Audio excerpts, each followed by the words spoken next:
Hemen atzean ikusten dugun tolarea da 15. mendeko tolare bat. Orduan, garai haietan, 15-16. mendean, sagardo demanda konsumo ikeragarria zeon hemen Euskal Herrian. Tolare baserriak sortu ziren, sagardo produkzio hori egiteko, ez? Bi konsumo mota zauden, bata zan bertako konsumoa eta bestea zan baleontzietan ternuara ematen zen sagardoa. Bertako konsumoa zitziten dugunean, jendea etortzen zen sagardotegitara, erosten zuen sagardoa eta etxera ematen zituen kupelak bertan konsumitzeko, eta baita herri ezberdinetako, baita Donostiko tabernariek hartzen zituzten kupelak beraien sagardotegi edo tabernetan kontsumitzeko. Hori garraiatzeko sistema izaten zen Urumea ibaiaren bitartez.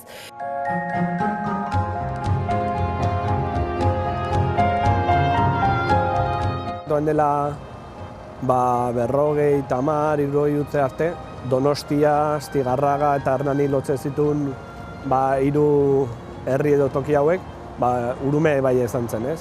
Pixkat errepideak eta kotxiak gainendu arte, hau zen, ez? Hemen inguruko komunikabide eta garraio-bide garrantzitsuna. Hortako egoten zian, ontzi berezi batzuk, ez? Ale edo Gabarra izenekuak, egurrezko ontzi sakonera gutxikoa zian, eta errekatikan gora eta bera ibiltzen zian, ez? Hortako, mugitzeko erabiltzen zituzten agaia batzuk, eta gero, intezana zen, aprobetxatu uraren korrontea eta itsasoko mareen gora berak, ez?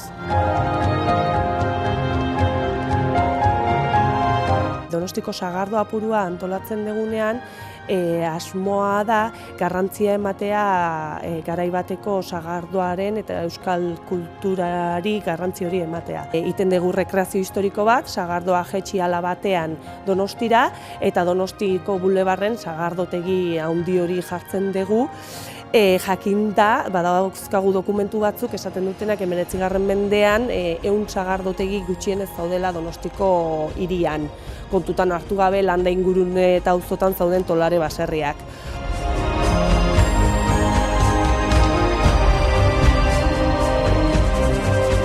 Hamaseigarren mende hasiera hontan, baleontziak Pasaian, Donostiko portua zan garai hortan, Pasaitikan atetzen zian, eta izate zian espedizioa edo negozio bidaiak oso garrantzitsuak, itsasontzi asko zihoazten, arrantzale asko, eta horiek sagardoa behartzuen. Orduan, eskaera handitu iten da. Orduan, zein izan zen garai hortako irtenbidea? Baserri tolarea sortzea.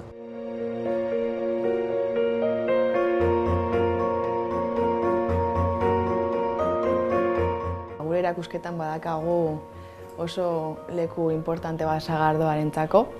Eta garai hartan Euskal Baleazaleak eramaten zuten edaria sagardoa zelako, ez?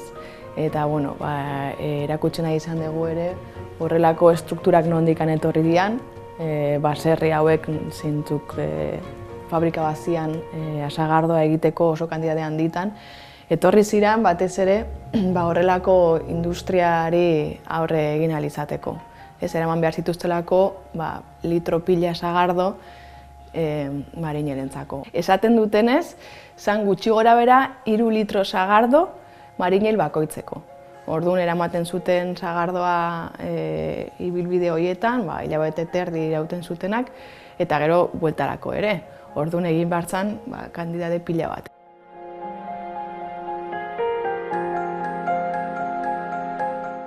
Sagardoaren ibilbidearen barruan, apurua bezalako ekitaldiak antolatzeaz gain, garrantzia ematen diogu sagardotegiari, sagardoari ere, txotxari.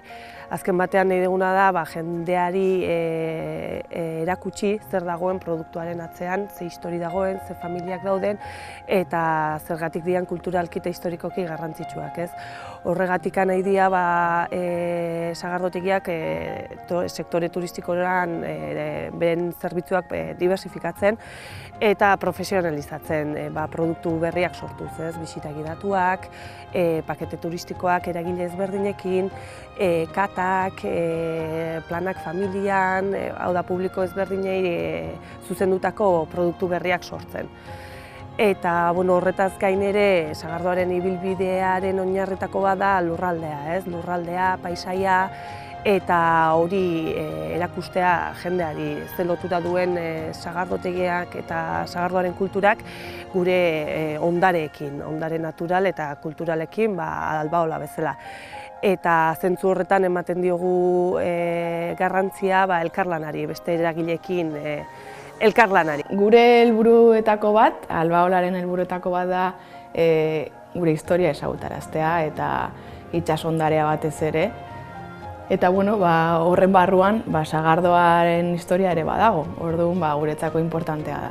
Eta orain badakagu aitzaki oso eder bat ezagutzera eramateko historia, dela San Juan Baleontzia.